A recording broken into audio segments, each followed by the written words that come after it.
तालिबान किस चीज़ के साथ लड़ रहे थे? एक आरपीजी के साथ लड़ रहे थे, क्लाशनकोव के साथ लड़ रहे थे, बहुत हो गए तो पीका मशीन गन हो गई उसके साथ लड़ रहे थे। बट अब अगर आप देखें तो आपके पास आ जाते हैं टीटीपी के पास लेटेस्ट M4 राइफलें आ गई हैं, आपको बहुत लेटेस्ट इक्विपमेंट उनके, अब उनको ईओटेक साइट्स आ गई उनके पास, एम पॉइंट्स उनके पास आ गए, उनके पास थर्मल साइट्स आ गए। ये लकी मरवत, अभी एक मैप चल भी रहा होगा, लकी मरवत और डीए खान का जो कॉन्फ्लुएंस है, जहाँ पे बिल्कुल ये इंडस रिवर ऊपर से आता है और कुरम रिवर आ रहा है, यहाँ से दरा तंग का इलाका है। इन्होंने बहुत कोशिश की यहाँ से कि मियाँ वाली में हम इंग्रेस करें और यहाँ पे मियाँ वाली से आगे हम निकलें पंजाब की तरफ। एक तो वहाँ लोकल सपोर्ट का जिस तरह मैंने कहा बड़ा मसला है। अस्सलाम वालेकुम and welcome to fact talk. मेरा नाम समीहा यूसुफ़ है। हमने अपने पॉडकास्ट की जो सीरीज़ स्टार्ट की थी तालिबान के ऊपर, उसमें हमने कवर किया था कि अफ़गान तालिबान का ओरिजिन कैसा है, कैसे हुआ। उसके बाद पाकिस्तानी तालिबान, जिनको हम टीटीपी भी कहते हैं, उनका ओरिजिन क्या हुआ, और नेक्सस ऑफ अफ़गान तालिबान और पाकिस्तानी तालिबान। अगर आपने ये एपिसोड नहीं देखी तो आपको हमारे चैनल पर मिल जाएंगी। आज की एपिसोड में हम स्पेसिफ़िकली बात करने वाले हैं प्रेजेंट स्टेट और फ्यूचर ट्रैजेक्टरी टीटीपी की। हमारे साथ दोबारा से हारिसा का खेल मौजूद हैं। हारिस, विदाउट फर्दर डू मैं आपसे पहला सवाल ये पूछना चाहूँगी कि आप हमें टीटीपी की प्रेजेंट स्टेट के बारे में बताएं, उनका मोडस ऑपरेंडाई क्या है और वो कैसे ऑपरेट करते हैं। अच्छा समिया, ऐसा है कि बहुत सारे लोगों ने ना हमसे लास्ट प्रोग्राम के बारे में पूछा भी, मुझे मैसेजेस भी आए कि आपने काफ़ी सारी एग्जैक्ट मिसालें दे के साबित किया कि अफ़गान तालिबान और पाकिस्तानी तालिबान कैसे एक साथ ऑपरेट कर रहे हैं। सिर्फ फ़र्क ये है कि अफ़गान तालिबान की बंदूक का रुख काबुल की तरफ था और पाकिस्तानी तालिबान की बंदूक का रुख इस्लामाबाद की तरफ था। बट कुछ और भी ऐसा हमें बताएं कि हमें कुछ और भी इंटरेस्टिंग लगे, तो वही टाइम का फैक्टर होता है। मैं सिर्फ दो मिसालें और दे देता हूँ। जितने भी टीटीपी के अमीर गुजरे हैं, यानी चीफ्स गुजरे हैं, बैतुल्लाह मसूद सबसे पहले थे, तो उनकी बैत भी अफ़गान तालिबान के हाथों के ऊपर थी, मतलब मुल्ला उमर के हाथ के ऊपर थी, जो अफ़गान तालिबान के अमीर थे। Same goes for Hakimullah Mehsud and same goes for Mullah Fazlullah. Last जो मुफ्ती नूर वली महसूद हैं, जो अभी टीटीपी के चीफ़ है, इनकी बैत जो है ना, ये शेख हैबतुल्लाह खुनज़ादा जो हैं, जो अफ़गान तालिबान के अभी के अमीर हैं, उनके हाथ के ऊपर है। तो ये आपको एक दफ़ा फिर साबित करता है, और ये सारे प्रूफ्स हैं भी, वीडियो प्रूफ्स भी हैं, बट हम यहाँ पे इसलिए नहीं दिखा सकते व्यूअर्स को कि वो उस पर ना फिर यूट्यूब की तरफ से शायद स्ट्राइक आ जाए। उसमें बहुत ज़्यादा वेपन्स हैं, तो उस वजह से शायद यूट्यूब उसको पसंद ना करे। सेकेंडली एक और मैं आपको बहुत बड़ा प्रूफ देता हूँ। टीटीपी के जो अमीर हैं हकीमुल्लाह महसूद, जब उनकी हलाकत होती है 2013 में ड्रोन स्ट्राइक में, डांटे डर पर खेल इलाका है नॉर्थ वज़ीरिस्तान में, वहाँ पे, तो उसके विदिन 24 आवर्स अफ़गान तालिबान ने अपने जो प्रेस रिलीज़ जारी की कि जी एक बहुत बड़े मुजाहिद की आज शहादत हुई है और पाकिस्तान को ड्रोन स्ट्राइक्स के बारे में कुछ करना चाहिए। तो ये बहुत सारे लोग स्किप कर गए उस ज़माने में भी कि अफ़गान तालिबान ने टीटीपी के अमीर की हलाकत के ऊपर बहुत अपनी रिजर्वेशन शो की और उसको शहीद का रुतबा करार दिया और कहा कि बहुत बड़ा मुजाहिद था जिसकी आज शहादत हुई है और पाकिस्तान को ड्रोन स्ट्राइक्स के बारे में कुछ करना चाहिए। तो ये दो आपको एक ऐसी मिसालें और मिल जाएंगी, क्वान्टिफाइबल डेमोस्ट्रेशन जिसको हम कहते हैं, कि इससे आपको साबित हो जाएगा कि अफ़गान तालिबान और पाकिस्तानी तालिबान कैसे मिल के ऑपरेट करते हैं और एक दूसरे को सपोर्ट भी करते हैं। अब आते हैं आपके सवाल की तरफ। आपने पूछा कि टीटीपी आज कहाँ के ऊपर खड़ी है। हमने लास्ट प्रोग्राम में भी बताया और कि जी टीटीपी इस वक्त लोया पक्तिया रीजन में है, यानी पक्तिका, पक्तिया और खोस प्रोविंस के अंदर बैठी हुई है, अलॉन्ग विद निंगरहार एंड कुनड़ प्रोविंस। तो ये 5 प्रोविंसेस बनते हैं। तो लोया पक्तिया का जो रीजन है, वहाँ पे ऑलमोस्ट आपको 80% ऑफ द टीटीपी के जो फाइटर्स है और इनका कमांड स्ट्रक्चर है वो वहाँ पे है। हक्कानी नेटवर्क का जो ये जिसको हम अंग्रेज़ी में डैन कहते हैं या इलाका कहते हैं, तो उनके अंडर कमांड या उनके अंडर जो एरिया है उसमें ये लोग रह रहे हैं। बाकी 10% की टीटीपी आपको निंगरहार में और कुनड़ प्रोविंस में मिल जाएगी। तो पहले तो ये क्लैरिटी ले लें। दूसरी ये है कि जब मुफ्ती नूर वली चीफ़ बने हैं टीटीपी के 2018 में, तो उनके एक बहुत बड़ा पहाड़ सर करने को मिला था, यानी एक डॉन्टिंग टास्क मिला था, क्योंकि टीटीपी डिसअरे के अंदर थी और महसूदों का बहुत सारे फैक्शंस अलग थे। सेम गोज़ फॉर अलकायदा के फ़ाइटर्स कुछ नाराज़ थे। टीटीपी का एक बहुत बड़ा चंक दाइश में जा चुका था, बहुत ज़्यादा उनकी हलाकतें दाइश के थ्रू वहाँ पे हो चुकी थी, ख़ास तौर पे औरकज़ई ट्राइबल एजेंसी के, जो औरकज़ई एजेंसी उसको कहते थे, उनके जो फाइटर्स थे जो हाफिज़ सईद ख़ान के साथ गए हुए थे, वो लोग काफ़ी सारे टूट चुके थे।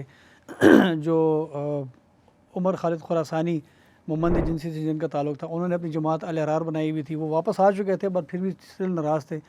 तो मुफ्ती नूर वली ने स्लोली एंड ग्रेजुअली सबको एक जगह इकट्ठा किया and he took almost 3-4 years for all this.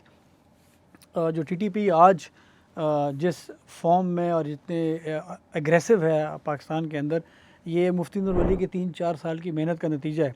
और अगर आपने मुफ्ती नूर वली को समझना हो तो इन्होंने ख़ुद एक किताब भी लिखी 2018 में, इनकलाब महसूद के नाम से। कोई भी वो बैठ के पढ़ लें, आपको उनके आइडियोलॉजिकल सेंस और उनकी जो एक thinking of the world view है वो आपको बड़ा अच्छा उसमें क्लैरिटी आपको मिलेगी। अगेन जिस तरह हम हमेशा डिस्क्लेमर भी देते हैं, ये सिर्फ इसलिए है कि हम एक एनालिटिकल स्टडी कर रहे हैं, हम किसी की सपोर्ट नहीं कर रहे कि जी आप उनको पढ़ें या इनको पढ़ें, but just for analytical study अगर आप समझना चाहते हैं डीप जाके।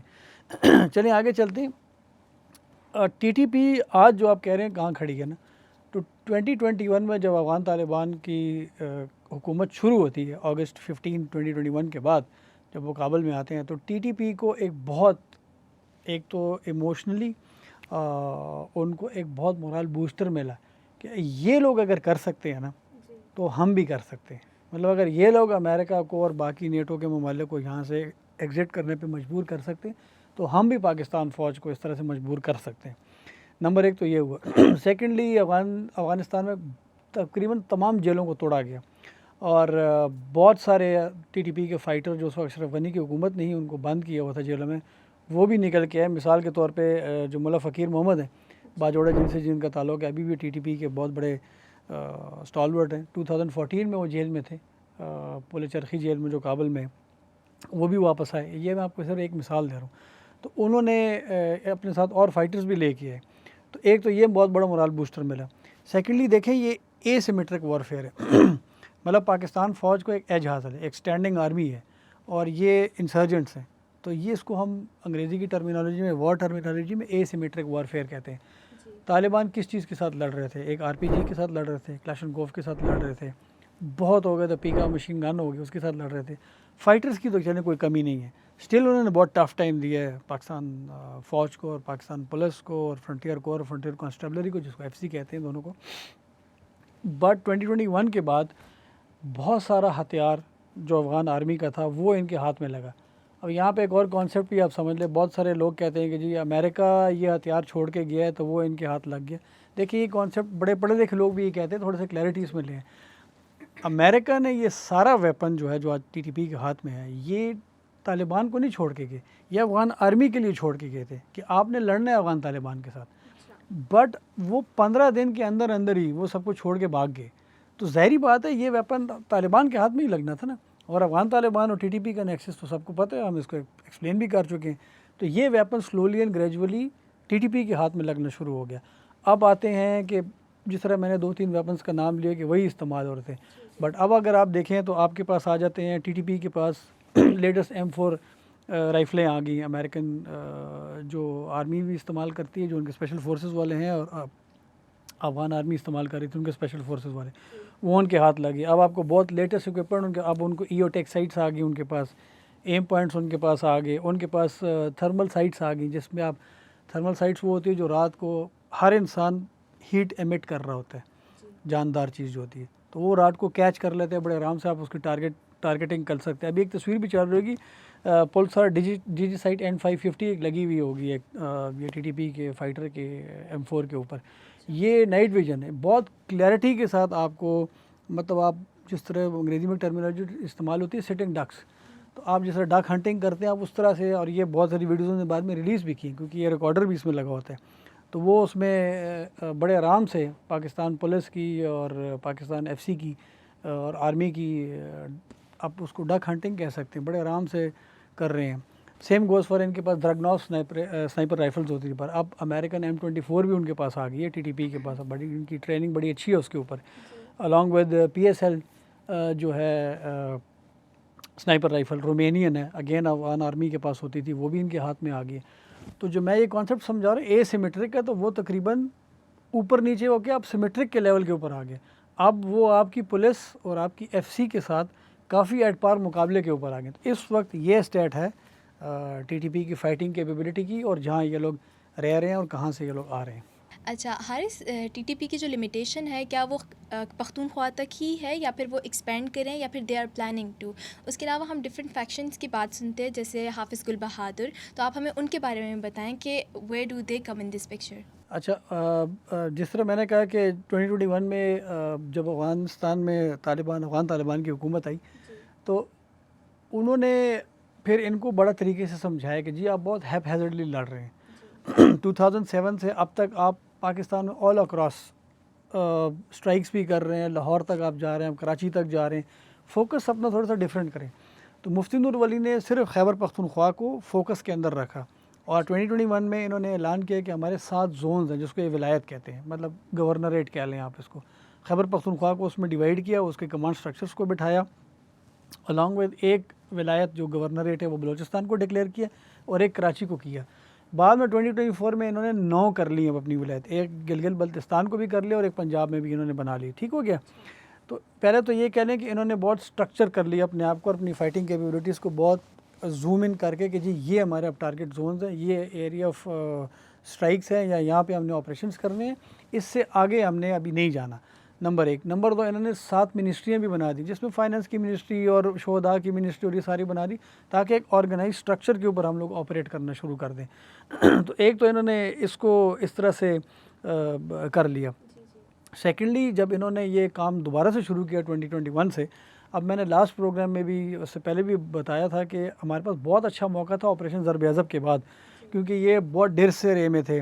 दाइश बन चुकी थी, टीटीपी फाइटर वहाँ जा चुके थे, जमात अल-अहरार बन चुकी थी, मुल्ला फज़लुल्लाह से लोग नाराज़ थे, मसूद तालिबान खालिद खान सईद सजना की कमांड के नीचे अलग हो चुके थे। ये बहुत अच्छा टाइम था कि पाकिस्तान गवर्नमेंट और यहाँ के जो इदारे हैं वो इन लोगों से बातचीत करती, इन लोगों को ला के बिठाती, कुछ तरीक़ेकार निकाला जाता। बट हमसे मुराद पाकिस्तान ने भी इसको लीनियंट ले लिया। तो उसका नुकसान ये हुआ कि जब ये लीनियंसी में आपने चीज़ों को लिया तो 2021 के बाद से जब इन्होंने शुरू कर दिया तो आप देखें 2021 और 2022 का जो समर फाइटिंग सीज़न है, आपको एक स्पाइक नज़र आया, 10% आपको टेररिज्म में ऊंच नज़र आई। उसके बाद 2022 से 2023 में 56% स्पाइक आया और 24 तक आपको 40%, यानी पर ईयर आप 10, 20, 30, 40% स्पाइक चढ़ता जा रहा है आपका। और ये आपके बलूचिस्तान में भी शुरू हुआ, same goes for Khyber Pakhtunkhwa also.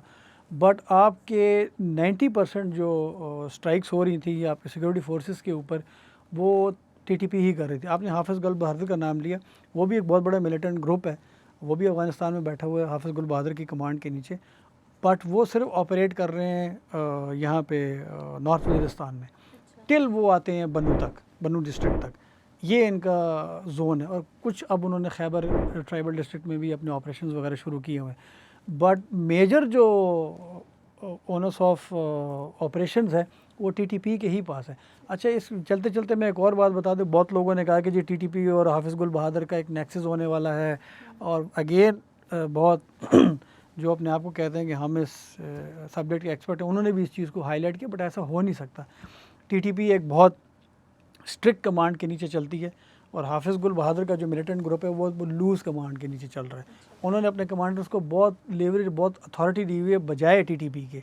ठीक हो गया। और सेकेंडली, मुफ्ती नूर वली जो है ना, उन्होंने एक और काम किया जिससे टीटीपी टूटना या इनके ग्रुप ब्रेक होना बहुत मुश्किल है।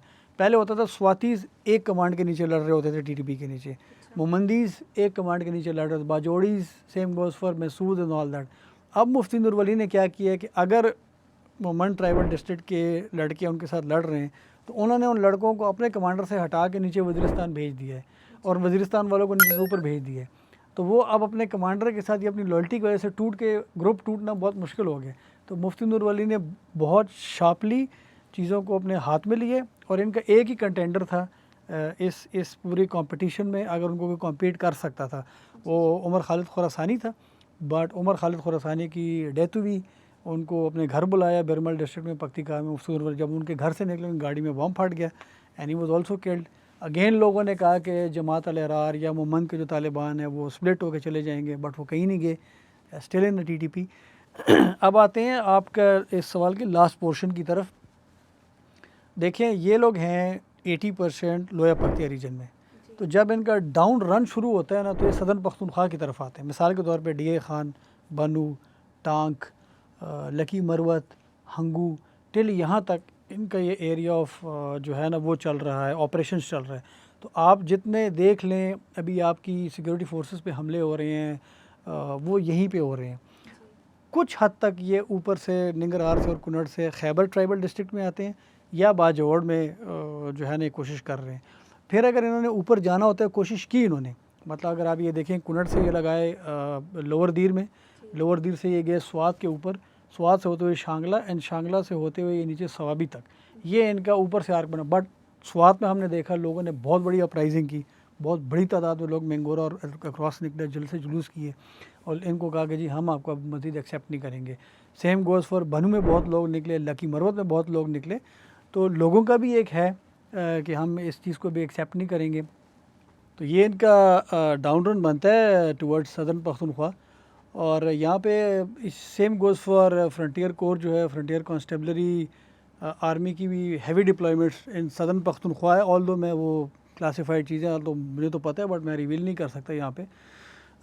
तो और इसके साथ हाँ, आप ज़रूर सवाल कीजिएगा, मैं सिर्फ कैजुअलिटी का बता दूँ। आप सिर्फ 2024 तक, 2023 2024 में तकरीबन 9 कैजुअलिटीज़ पर डे हो रही हैं खैबर पख्तूनख्वा में टीटीपी के हाथों। इसमें सिक्योरिटी फोर्सेस भी हैं, सिविलियंस की भी शहादतें हो रही हैं। तो हालात सदर्न पख्तूनख्वा के इस वजह से, क्योंकि लोया पख्तिया से जब ये आते हैं तो ये सदर्न की तरफ आते हैं और सदर्न से फिर ये ऊपर जाने की कोशिश तो कर रहे हैं। बट एक दफ़ा मैंने पहले भी एक कॉन्सेप्ट आपको बताया था कि जो ऊपर वाले डिस्ट्रिक्ट्स हैं, जिस तरह पेशावर हो गया, नौशहरा, सवाबी, चारसदा, मर्दान, कोहाट, करक, ये लोग ज़्यादा पढ़े लिखे हैं, सेटल्ड हैं, बिजनेसेस बाहर की दुनिया में घूमे हुए हैं, तो ये इस चीज़ को एक्सेप्ट नहीं करते और इंसर्जेंसी चलती ही लोकल सपोर्ट की तरफ से। हाँ समी, आप क्या पूछ रही थी? आपके हारिस बताने से एकदम मेरे दिमाग में सवाल क्लिक हुआ कि आम लोग का ये सवाल होता है कि ये टीटीपी दहशतगर्द ग्रुप जो है ये ज़्यादातर खैबर पख्तूनख्वा में क्यों है, ये पंजाब क्यों नहीं आते? तो हाँ, आप ये हमें बड़ा अच्छा सॉरी, बड़ा अच्छा सवाल है आपका। और देखिए, इसके पीछे तो ना एक बहुत लंबा एक प्रोसेस है। 30 साल से एक पॉलिसी चलती आ रही है और बहुत सारे लोग अभी ये भी कहते हैं, पंजाब में हमारे भाई बहन जो हैं वो कहते हैं यार ये खैबर पख्तूनख्वा के लोग क्यों इनको, क्योंकि अब जिस तरह मैंने भी कहा लोकल सपोर्ट है तो वो है ना। तो देखिए, ये तो एक पॉलिसी थी कि जी ये मुजाहिदीन हैं, इनको आप जगह दें, ये महाजरीन हैं, आप अंसार हैं। हमें तो वो ज़माना याद है, मैंने तो अपने उजरे में और अपने इलाके में इन लोगों को खुलेआम घूमते फिरते देखे। और फिर एक जब मैं मतलब बचपन से लेके 20 साल की उम्र तक मैंने ये चीज़ देखी है और 2001 के बाद फिर अब मैं 43 साल का हो गया, तो अब मैं देख रहा हूँ कि जी ये एकदम से पॉलिसी बदल के हमने इनके खिलाफ लड़ना है। तो एकदम से वो चीज़ हमें तो शायद हज़म हमें भी नहीं हो रही, उन लोगों को कैसे होगी जो वहाँ रह रहे हैं। दूसरा ये कि पंजाब जाने की बिल्कुल कोशिश कर रहे हैं। ये लकी मरवत, अभी एक मैप चल भी रहा होगा, लकी मरवत और डीए खान का जो कॉन्फ्लुएंस है, जहाँ पे बिल्कुल ये इंडस रिवर ऊपर से आता है और कोरम रिवर आ रहा है, यहाँ से दरा तंग का इलाका है। इन्होंने बहुत कोशिश की यहाँ से कि मियाँ वाली में हम इंग्रेस करें और यहाँ पे मियाँ वाली से आगे हम निकलें पंजाब की तरफ। एक तो वहाँ लोकल सपोर्ट का, जिस तरह मैंने कहा, बड़ा मसला है। दूसरा, बार बार पंजाब पुलिस भी अनाउंस करती है कि मियाँ वाली की पुलिस बड़ी अच्छा लड़ रही है ईसा खेल वाली साइड के ऊपर और इनको ब्लॉक भी कर रही है। अभी जो खैबर पख्तूनख्वा के आईजी पुलिस हैं जुल्फ़िकार हमीद, ये भी रिसेंटली दरअतंग गए भी हुए थे और इन्होंने वहाँ पे एक कमांड स्ट्रक्चर भी बनाया है पंजाब पुलिस और खैबर पख्तूनख्वा पुलिस ने मिल के, ताकि इनको रोका जाए यहाँ से आगे जाने के लिए। और यहाँ पे दरअतंग और इस इलाकों में if I am not wrong Makarwal का भी एक एरिया है जहाँ पे आर्मी ने ऑपरेशंस वगैरह भी किए हैं इन लोगों को रोकने के लिए। तो ये भी थोड़ा सा गलत है कि पंजाब नहीं जा रहे और पंजाब जाने की कोशिश कर रहे हैं। और सेकेंडली, अगर कोई ये कहे कि सुसाइड बॉम्बर क्यों नहीं जा रही है सारे को, देखिए क्रिमिनल गैंग्स पंजाब में भी बहुत है, बट ये जो टेररिज्म से रिलेटेड चीज़ होती है ना, फिर इसके पीछे से बहुत बड़ी चेन निकलती है, वो लोग फिर इसको अवॉइड ही कर रहे होते हैं। पंजाब के गैंग्स भी हैं, अगर वो टीटीपी के साथ मिलने की कोशिश करते हैं तो वो सोच और फ़िक्र का बहुत वो कह लें कि एक डिफरेंस है, जिसकी वजह से वो एक्सेप्टेबिलिटी पंजाब के अंदर मिलिटेंसी को नहीं है जो खैबर पख्तूनख्वा में। जिस तरह मैंने बताया, बचपन से हम एक चीज़ देख रहे थे, जवानी में हम आए तो हम कुछ और देख रहे हैं, तो हमारे लिए हज़म करना मुश्किल है। वहाँ पे पंजाब में जो मेरी उम्र का लड़का है, जब वो पैदा हुआ और अभी वो 43 साल का हो गया, तो उसने तो एक ही पॉलिसी पंजाब में देखी। तो ये स्टेट की पॉलिसीज़ का भी बहुत बड़ा मसला है, उस वजह से ये है। अच्छा, हारिस, यहाँ तक तो हमने बात कर ली ऑपरेशंस की और प्रोग्रेशन की इनकी। तो आपने जैसे बताया कि जो नूर वली महसूद हैं टीटीपी के लीडर, उन्होंने बैत ली हुई है अफ़गान तालिबान हैबतुल्लाह अख़ुंज़ादा के हाथ पे बैत ली हुई है। तो keeping that in mind, limitation क्या है पाकिस्तान के एंड पर भी और टीटीपी के एंड पे भी? अच्छा, पाकिस्तान जो है ना, देखिए, जो इंसर्जेंसी होती है अगर उसकी लीडरशिप सर्वाइव करे ना तो वो सर्वाइव कर जाती है। Same goes for Afghan Taliban, उनकी लीडरशिप सर्वाइव कर गई, they prevailed. Same goes for TTP also. 22 साल, ऑलमोस्ट 22 तो नहीं कह लें आप, चलें 24 साल कह लें हम, ये जंग लड़ रहे हैं। तो टीटीपी की लीडरशिप तो अभी तक सर्वाइव कर रही है, जो अफगानिस्तान में सेफ़ एंड सिक्योर बैठी हुई है। तो कैनन फॉडर का तो मसला नहीं है, रिक्रूटमेंट का कोई मसला नहीं है। इतना मसला जब इस जंग में हो रहा है, एक लो इंटेंसिटी कॉन्फ्लिक्ट है, सिविलियंस की कैजुअलिटीज़ बहुत साइड होती हैं, लोगों के जज्बात मजरू हो जाते हैं, वो कुछ मिलिटेंट्स के साथ मिल जाते हैं, कुछ पाकिस्तान गवर्नमेंट के साथ खड़े हो जाते हैं। तो ये मसले मसाइल तो बिल्कुल हैं, वो उससे कोई मुंह नहीं मोड़ सकता।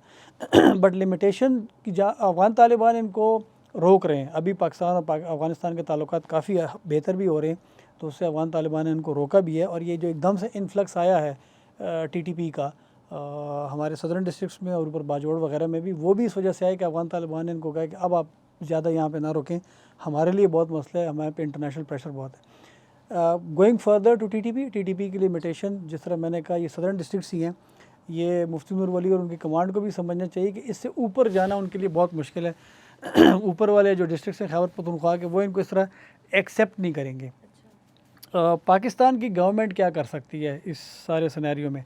देखिए, इन ऑर्गेनाइजेशंस में, टेररिस्ट ऑर्गेनाइजेशंस में सक्सेशन प्लान्स नहीं होते।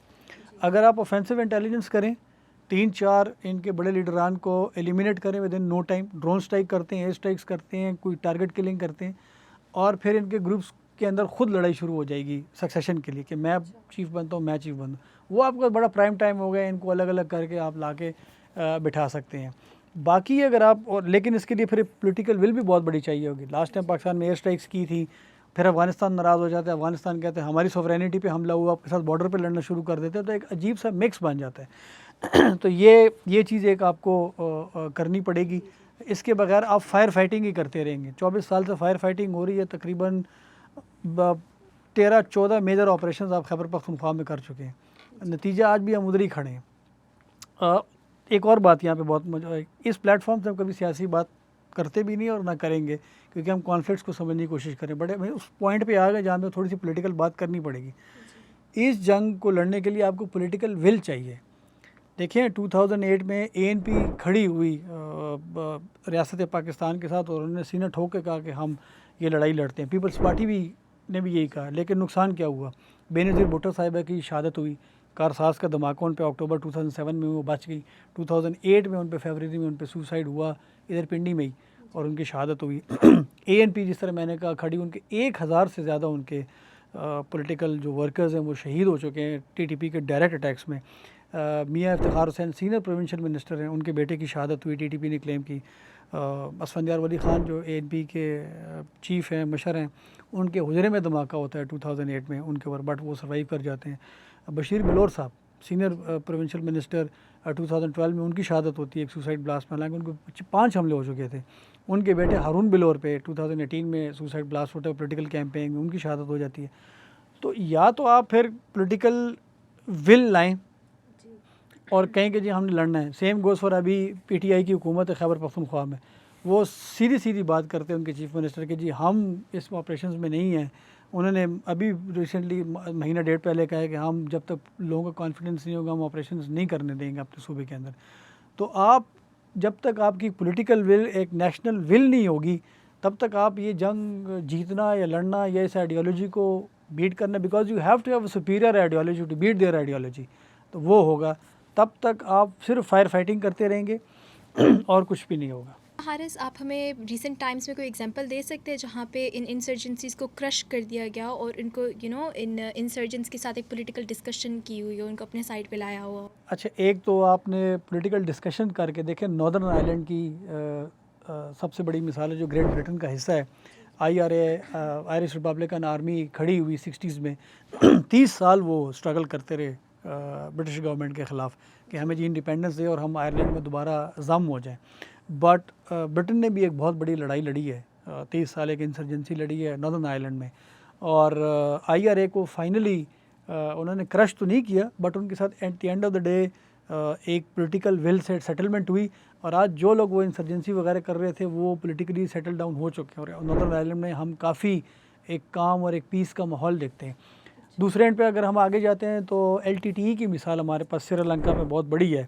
प्रभाकरन उनके चीफ थे, 30 साल वो लोग भी एक बड़ा लंबा अरसा श्रीलंका में लड़ाई हुई है, और उसके बाद जो उनके गोताबाया राजापाक्सा हैं, और उनके बड़े भाई उस वक्त सदर थे, गोताबाया राजापाक्सा उस वक्त डिफेंस सेक्रेटरी थे, तो उन्होंने अपने भाई के साथ मिल के एक कॉम्प्रिहेंसिव प्लान बनाया और ऑल आउट गए वो लोग, क्योंकि श्रीलंका के नॉर्थ में और नॉर्थ ईस्ट पे LTTE बैठी हुई थी, बहुत नुकसान पहुंचाया उन लोगों को, बट फाइनली लेकिन उन्होंने एक पॉलिटिकल विल ली कि हम ये स्टैंड लेंगे और वंस एंड फॉर ऑल इसको क्रश करेंगे। बाय 2009 प्रभाकरन को मार दिया गया, और उनकी डेड बॉडी को फिर ला के मीडिया के सामने पेश किया गया कि जी फाइनली हैज़ बीन किल्ड, और बाद में गोताबाया राजापाक्सा प्रेसिडेंट भी बने 2019 में श्रीलंका के। बट ये दो इंसर्जेंसीज़ की मिसाल ऐसे कि एक को पॉलिटिकल विल पे ला के बिठाया IRA को, और LTTE को बिल्कुल ही फाइनली क्रश किया गया यहाँ पे। लेकिन अब बहुत सारे लोग कहते हैं कि श्रीलंका में क्रश कर रहे हैं, वो यहाँ पे भी करें, वो यहाँ नहीं कर सकते, वो एक आइलैंड है, उनको इतना पीछे ले गए कि फिर वो समंदर में नहीं फेंक सकते थे। यहाँ पे अगर आप पुश करते हैं पीछे, वो अफगानिस्तान चले जाते हैं, तो यहाँ पे भी ये हो सकता है। मैं दोबारा कहता हूँ ये आप फायर फाइटिंग कर रहे हैं जो भी हो रहा है, इस जब तक इंसर्जेंसी की TTP की टॉप लीडरशिप सेफ़ है, कैनन फॉडर का कोई मसला नहीं है, मतलब रिक्रूटमेंट का कोई मसला नहीं उनके पास, ये लड़ाई एज इट इज़ चलती रहेगी। आपको एक स्ट्रॉन्ग पॉलिटिकल विल, मुझे आप एक मिसाल दे दें पिछले 24 साल में कि तमाम पॉलिटिकल पार्टियां बैठी हों अलॉन्ग विद हमारी मिलिट्री इस्टेब्लिशमेंट कि जी ये एक रोड मैप है, अब हमने ये रोड मैप पकड़ना है, ये उसके बेंचमार्क्स हैं, और हम साल 2 साल 3 साल इसको परसू करेंगे इस पॉलिसी को। कोई भी पॉलिटिकल गवर्नमेंट आए ना आए, कुछ भी सिस्टम हो, यहाँ पे हाइब्रिड निज़ाम हो जो आजकल लोग कह रहे हैं, कोई भी हो, बट हम इसको परसू करके उसको एक एंड पे लेके जाएंगे, या इनको क्रश करेंगे या इनको पॉलिटिकली ला के बिठाएंगे। तो आप 24 साल में अभी तक ये फैसला नहीं कर सके कि हमने कहाँ पे और किस तरफ जाना है। अच्छा, हारिस आपने पॉलिटिकल विल का जिक्र किया और फिर आपने रिहेबिलिटेशन की भी बात की, ठीक है। तो पाकिस्तान के केस में रिहेबिलिटेशन और रीइंटीग्रेशन कितने हद तक काम कर सकती है? गिवन द एग्जांपल कि इसके ऊपर बहुत कॉन्फ्लिक्टिंग ओपिनियन है जब हमने पास में रीइंटीग्रेशन की, रीसेटलमेंट की कोशिश की है, और अदर देन दैट 2002 से ऑनवर्ड अभी तक हमारी इस जंग में जो है अकॉर्डिंग टू रिपोर्ट्स 80,000 से ज़्यादा जो है वो डेथ्स हो चुकी हैं। तो क्या रिहेबिलिटेशन एक सोल्यूशन हो सकता है पॉलिटिकल? बिल्कुल हो सकता है। मैंने अभी आपको कहा ना अभी थोड़ी देर पहले कि आप एक दफ़ा बैठ के डिसाइड तो करें ना आपने करना क्या है। जहाँ पे आप ग्रुप्स तोड़ के दोबारा वापस लाने की बात कर रहे हैं, तो मैं आपको ये बता दूँ, बाजावड़ में 2013 में सबसे पहला मौलवी फ़कीर मोहम्मद का जो ग्रुप था उसको तोड़ के ला के बैठाया गया, वो लोग पुरअमन तरीके से फिर बैठ गए। ये प्रोसेस हुआ है बहुत सारी जगहों के ऊपर। इमरान खान की गवर्नमेंट में जब थी ये प्रोसेस करने की कोशिश की गई, पर उसके नेगेटिव इम्पैक्ट्स आए। इम्पैक्ट्स क्यों नेगेटिव आए कि आप इन लोगों को with along with their weapons वापस लेके आ रहे हैं। जब आप इन लोगों को वापस ला रहे हैं, इन लोगों ने लड़ाइयाँ लड़ी हैं, लोकल्स भी फ़ौज के साथ खड़े हुए हैं ना, दुश्मनियाँ हैं, उनकी सेटलमेंट भी करनी है, उनका भी कोई रास्ता निकालना है। तो मैं दोबारा वही अर्ज़ कर रहा हूँ, इनकी रिहेबिलिटेशन हो सकती है। ये लोग भी लड़ लड़ के थक गए हैं, इनका भी बहुत नुकसान हो चुका है, ये भी पाकिस्तानी हैं, कोई एलियन नहीं है। सेम गोज़ फॉर हमारी फ़ौज है, हमारी सिक्योरिटी फोर्सेस हैं, रोज़ाना वो जानों का नजराना दे रहे हैं, उनको भी सलाम है। तो अब 24 साल में सब थक गए हैं। आप जाएँ, हमारा तो काम है, हम जाते हैं। खैबर पख्तूनख्वा की पुलिस थक चुकी है, खैबर पख्तूनख्वा की FCJ फ्रंटियर कॉन्स्टेबलरी थक चुकी है, फ्रंटियर कोर थक चुकी है, फ़ौज में अब जा बाद वो भी थक गए। 24 साल एक बहुत बड़ा अरसा होता है। मतलब अगर आप फ़ौज का एक अफसर लेफ्टिनेंट आया है फ़ौज में, 24 साल में अभी वो ब्रिगेडियर बन गए, वो जंग कितना आप जंग लड़ेंगे, कितने आप लाशें उठाएंगे। और सिविलियंस की जितना आपने बात की, 80,000 नहीं, अब तो 1 लाख से ऊपर चली गई ये बात। तो हो सकता है, बट अगेन एक पेज पे सब बैठें, एक रोड मैप बनाएं और उसको फॉलो करें रिलीजियसली, तब ये मसला हल होगा। मैंने आपको 2 इंसर्जेंसी, मैं आपको 8 इंसर्जेंसीज को और मिसाल दे सकूँ, बट टाइम नहीं है हमारे पास करने को। अगर आप आएँ तो सब कुछ हो सकता है। बहुत शुक्रिया हारिस, आपने इतना कॉम्प्रिहेंसिवली हमारे लिए जो है वो ये एक्सप्लेन किया पूरा इशू। हमने कवर किया TTP का प्रेजेंट स्टेट और फ्यूचर ट्रजेक्टरीज़, और हमने इसके अलावा इसकी लिमिटेशंस के ऊपर भी बात की। हमेशा की तरह अगर आपको हमारा एपिसोड्स अच्छा लगा हो तो please do like and subscribe. Until then next week हम मौजूद होंगे एक नए एपिसोड के साथ। Thank you so much.